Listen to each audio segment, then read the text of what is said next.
예수님과 4차원이란 제목을 가지고 은혜를 나누겠습니다.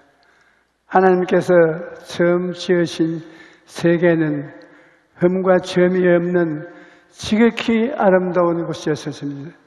그런데 아담과 하와가 하나님을 대표해서 그 아름다운 곳에 다스림을 갖고 살았는데,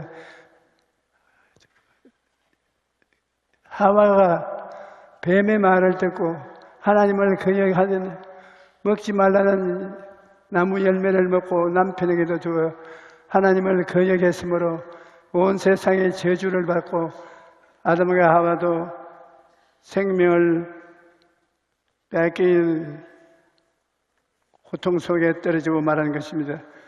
그전에는 세계 실상의 한 세상입니다.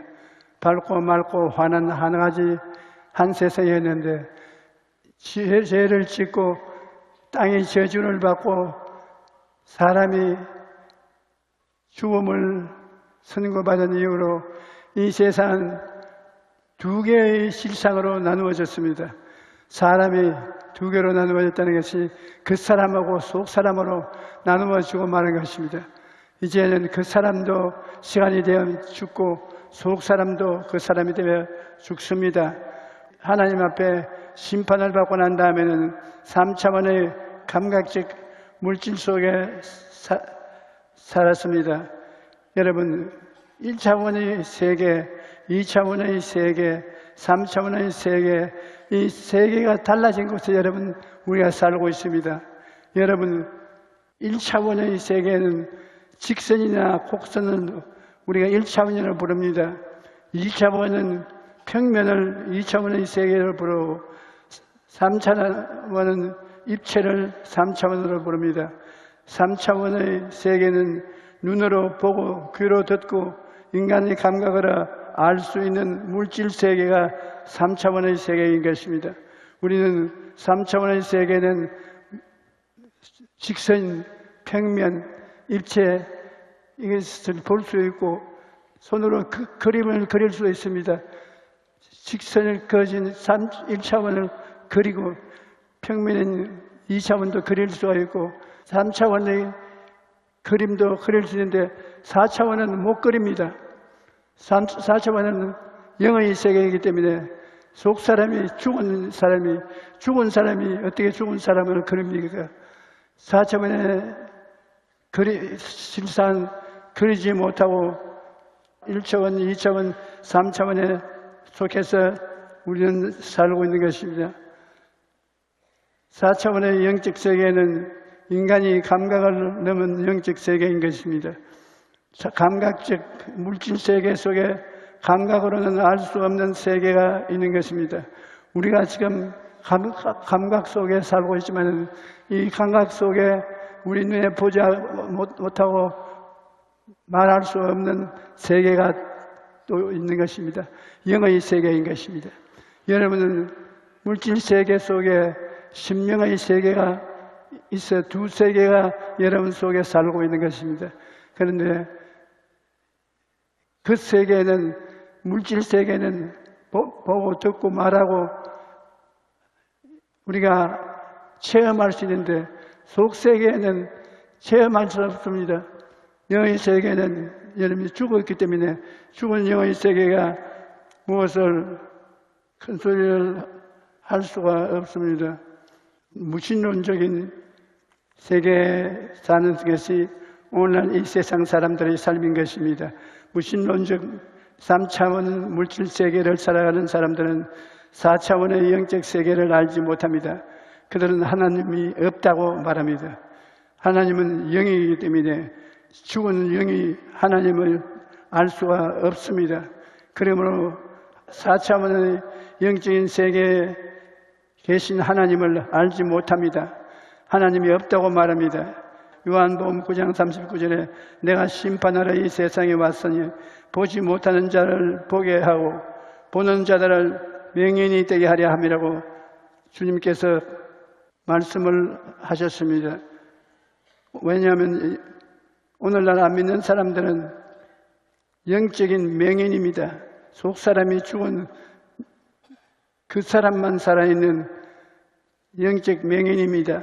하나님은 알지 못하고 살아가는 사람은 영적인 맹인입니다. 요한복음 9장에 보면 예수님께서 태어날 때부터 앞을 보지 못하는 사람을 고쳐주신 이야기가 나옵니다. 그런데 그 놀라운 기적을 알고서도 바리새인들은 예수님을 안식일을 지켰다고 비난하고 하나님의 아들로 인정하지 않았습니다. 이 이야기는 누가 진짜 맹인인가를 잘 보여줍니다. 태어날 때부터 앞을 보지 못하는 그 사람이 아니라 그토록 기다리던 메시아가 왔음에도 불구하고 예수님을 알아보지 못하는 바리새인들이 진짜 맹인인 것이었던 것입니다. 오늘날에도 이와 같은 사람들이 많습니다. 예수님께서 세상에 구주로 오셨음에도 불구하고 그를 믿지 않는 3차원의 물질 세계만 믿고 살아가는 것입니다. 하지만 누구든지 예수님을 믿고 성령으로 거듭나면 영적인 눈을 떼고 성령님과 함께 4차원의 세계를 살게 되는 것입니다. 아무리 죽은 사람이라도 예수님을 믿으면 중생하고 속사람이 살아나고 하나님과 대화를 하게 되고 영적 세계를 알 수 있게 되는 것입니다. 이 세상에는 인간적 4차원, 영적 4차원 두 가지로 우리가 나누어 볼 수 있는데 4차원의 세계는 생각의 세계, 꿈의 세계, 믿음의 세계, 신앙 고백의 세계가 4차원의 세계인데 그럼에도 4차원에도 인간적인 4차원과 영적인 4차원이 있습니다. 모든 인간은 동물과 달리 영적인 존재이기 때문에 생각도 할 수 있고 꿈도 꿀 수 있고 신념도 가질 수 있고 긍정적인 말도 할 수 있습니다. 이러한 것은 인간적인 4차원입니다. 이 사람들은 영적으로 죽어 있어도 4차원의 형태를 갖출 수가 있습니다. 그런데 영적 4차원은 인간적인 4차원과는 비교조차 할 수 없을 만큼 놀라운 것입니다. 영적인 4차원은 사람이 자기 힘으로 개발하는 것이 아니라 회개하고 예수님을 믿어야 성령의 4차원 속에 들어가는 것입니다. 영적인 4차원에 들어가니까 홍해수도 갈라지고 만나도 내려오고 바위에서 물이 터져나오고 전쟁에 이기는 기적이 따르는 이와 같은 역사가 영적인 4차원에 생겨나는 것입니다. 성령의 4차원은 영원하신 하나님의 능력으로 사는 것입니다. 하나님 안에서 생각하고 꿈꾸고 믿고 신앙의 고백을 하며 사는 것입니다. 시편 9편 10절로 보면 야훼여 주의 이름을 아는 자는 주를 의지하오리니 이는 주를 찾는 자들을 버리지 아니하심니이다. 마태복음 17장 20절에 이르시되 너희 믿음이 작은 까닭이냐 진실로 너희에게 이르노니 만일 너희에게 믿음이 겨자씨 하늘만만 있어도 이 산을 명하여 여기서 저기로 올리려 하면 옮겨질 것이요 또 너희가 못할 일이 없으리라고 말씀했습니다. 우리가 살고 있는 세계가 유실론적인 세계인데 성령께서 제가 4차원의 영성을 이해하고 깨달은 것은 제가 스스로 연구한 것도 아니고 누구에게서 배운 것도 아닙니다.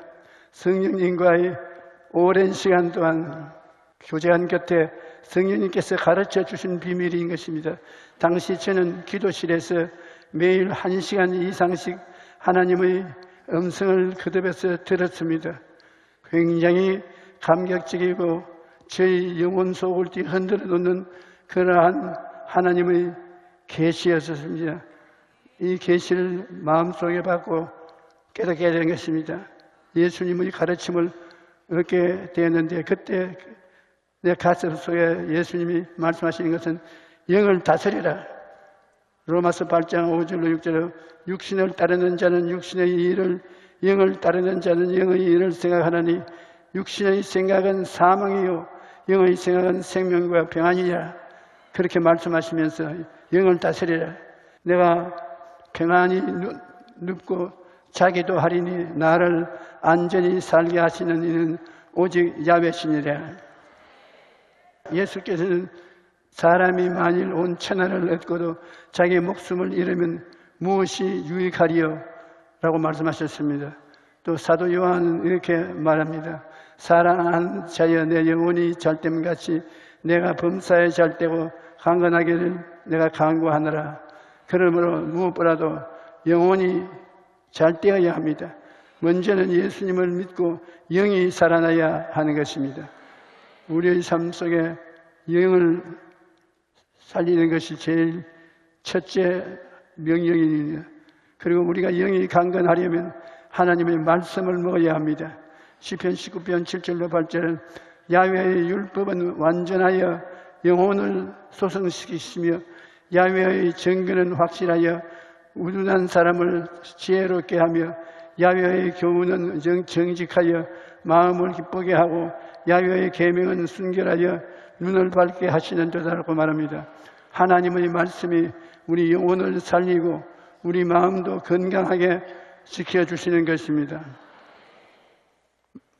그 다음에는 마음의 상태를 다스리라고 말씀하셨습니다. 잠언서 4장 23절에 모든 지킬 만한 것 중에 더욱 내 마음을 지키라. 생명의 근원이 이에서 남이니라. 그래서 잠언서 17장 22절에 마음의 즐거움은 양약이라도 심령의 근심은 뼈의 마르게 하느니라. 마음을 지켜라.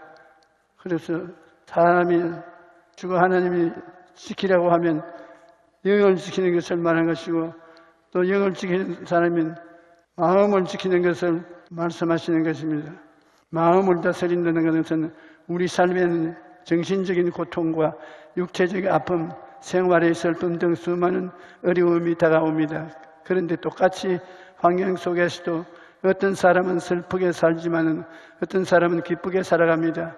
그 차이는 마음을 어떻게 다스리는가에 달려 있는 것입니다.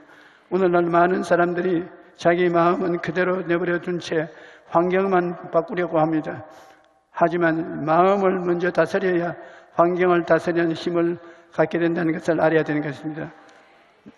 마음이 다스려진 사람은 환경이 다스려질 수 있는 것입니다. 잠언서 25장 28절에 자기의 마음을 제어하지 아니하는 자는 성읍이 무너지고 성벽이 없는 것과 같으니라 말합니다. 성읍이 무너지고 성벽이 없으면 어떻게 되겠습니까? 적군이 마음대로 들락날락하고 도둑이 와서 드럭질하고 죽이고 멸망시키는 것입니다. 우리 마음을 제어하지 못하면 바로 그와 같다는 것입니다. 그러므로 아무리 힘든 상황을 만난다 해도 마음이 무너지지 않도록 잘 다스려야 합니다. 우리가 영과 마음뿐 아니라 몸도 건강해져야 되는 것입니다. 시편 103편 3절로 5절에 그가 내 모든 죄악을 사하시며 내 모든 병을 고치시며 내 생명을 파멸해서 속량하시고 인자와 긍휼로 관을 씌우시며 좋은 것으로 내 소원을 만족케 하사 내 청춘을 독수리같이 새롭게 하시는 도다라고 말씀하셨습니다. 하나님께서는 우리가 건강하게 살기를 원하십니다. 건강하지 못하면 가정도 사업도 지킬 수 없고 하나님의 일도 할 수 없습니다. 우리는 하나님이 주신 건강을 잘 관리해야 합니다. 그리고 병이 들었을 때라도 병을 물리치고 이겨내야 합니다. 예수님께서 약속하시기를 믿는 자들에게 이런 표적이 따르리니 곧 그들이 내 이름으로 귀신을 쫓아내며 새 방언을 말하며 뱀을 집으며 무슨 독을 마실지라도 해를 받지 아니하며 병든 자에게 손을 언전적 나으리라고. 그러므로 우리가 이 말씀을 듣고 낙심하지 말아야 되는 것입니다. 예수님은 십자가 대속의 고난 속에 보면 이미 다 약속을 주셨습니다. 베드로전서 1장 18절로 19절은 너희가 알거니와 너희 조상이 물려준 헛된 행실에서 대속함을 받은 것은 은이나 금같이 없어질 것이 된 것이 아니요 오직 흠없고 점없는 어린 양 같은 그리스도의 보배로운 피로 된 것이라. 그러므로 예수 그리스도의 십자가 앞에 오면 죄를 씻고 의를 선물로 받고 치료를 베풀어 주시고 저주에서 해방시켜 주시고 부활과 영생과 천국을 주시는 우중복음을 얻어서 영혼이 잘된같이 범사에 잘되며 강건하고 생명을 얻되 풍성에 얻는 은혜를 받게 되는 것입니다. 하나님은 그 권세를 하나님 예수를 믿고 하나님께 나오는 사람에게 줍니다. 야곱과 같은 사람도 믿음으로 복을 받 하나님께 원대한 은총을 받은 사람이 것입니다. 성령이 또한 하나님은 백성의 복을 선하는 것입니다. 도둑이 오는 것은 도적질하고 죽이고 멸망시키는 것뿐이요 내가 온 것은 양으로 생명을 얻게 하고 더 풍성하게 하려 한다는 예수님께서 말씀하셨습니다. 우리에게 하나님 주신 권세는 아주 오래전에 미국에서 신학대학원에서 교회 성장에 관한 강의를 한 적이 있습니다. 그때 강의를 예리한 분이 피터 웨거너 박사였는데 하나님께서 그에게 짧은 다리를 길게 하는 은사를 주셨다고 말했습니다. 그 말을 듣고 저는 제 귀를 의심했습니다. 정말 하나님이 짧은 다리를 길게 요사이도 할까 그런 생각을 가지고 그 이튿날 와그너 박사 대학교 그 사무실로 찾아갔습니다. 이튿날 그 사무실에 들렸는데 마침 기사착오로 다리가 일부 잘려나간 이라크인이 기도를 받고 있었습니다. 제가 그 사무실에 들어가니까 이라크인이 앉아있고 잘라진 짧은 다리를 엮어가지고서 있는데 와그너 박사가 그에게 손을 얹고 기도를 외치고 있었습니다. 나사렛 예수의 이름으로 다리야 길어질지어다. 길어질지어다. 그렇게 5분이 넘도록 땀으로 범벅이 된 채 계속 외쳤습니다. 그런데 제가 보니까 다리가 그대로 있어요. 5분 동안 화져도 안 길어지고 그대로 있었습니다. 그래서 박사님이 무안해할까 싶어 위로를 했습니다. 박사님, 지금 길어질 수도 있지만 서서히 천천히 자다가 깨다가 길어질 수도 있는 것이니 그렇게 조바심을 가지지 마십시오. 그런데 그는 포기하지 않고 그 사람에게 자기 기도를 따라 하라고 말하고 예수께서 나를 고쳐주신 것을 믿는다고 나의 짧은 다리는 길어진다. 그렇게 따라 말하라고 하면서 열심으로 기도를 합니다. 그리고 다시 기도하기 시작했습니다. 나사렛 예수의 이름으로 명하노니 다리야 길이 길어질지어다. 그런데 믿기 힘든 상황이 펼쳐졌습니다. 다리가 30초도 안 되는 순간에 쑥 하고 길어졌습니다.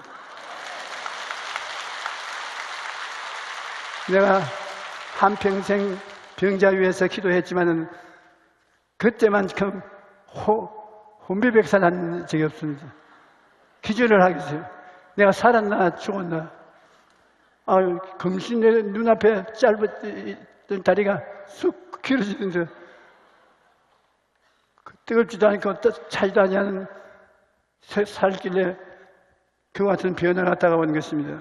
제가 어리둥절해서 그게 무슨 말이냐고 했더니 그가 말하기를 조 목사님이 저술한 4차원의 영적 세계라는 책을 읽고 있었는데 그 책에서 그러더군요. 하나님의 역사하심을 이루려면 꿈을 꾸어라. 그리고 이루어지라고 명령하라.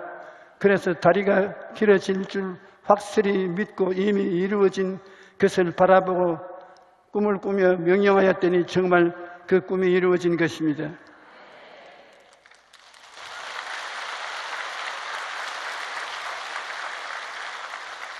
그래서 나를 보고 당신이 책에다가 그렇게 하라고 기록해놓고 그렇게 하는 나를 자꾸 쳐다보이냐. 사실은 꿈꾸고 믿고 신앙의 고백을 하라고 강하게 제가 책에 기록했는데 그 사람은 그걸 확실히 믿고 아예 전문적으로 병을 고쳐요. 내가 그 사람의 신앙생활을 보고 나도 그렇게 해야 되겠다고 마음에 생각을 했습니다. 사람은 당연히 능력이 없지요. 하지만 하나님께서 우리에게 주신 권세를 가지고 입술의 말로 선포하면 하나님께서 역사해 주시는 것입니다. 사람은 스스로 무슨 힘이 있나요? 그러나 입술의 고백을 하면 입술의 고백을 통해서 하나님의 능력이 나타나기 시작하는 것입니다. 열왕기 하를 보면 아람 군대가 엘리사가 있는 곳을 완전히 포위했을 때 눈앞에 펼쳐진 현실을 보고 엘리사의 사환은 엄청난 두려움에 빠졌습니다. 그는 3차원의 세계만 보고 절망이라는 결론을 내린 것입니다. 하지만 엘리사는 4차원의 영적 세계를 볼 수 있는 때문에 이렇게 말합니다. 두려워하지 말라. 우리와 함께 한 자가 그들과 함께 한 자보다 많으니라. 그래서 엘리사가 기도를 합니다. 사반의 눈이 들려 4차원의 새 영적 세계를 보게 해달라고 했습니다.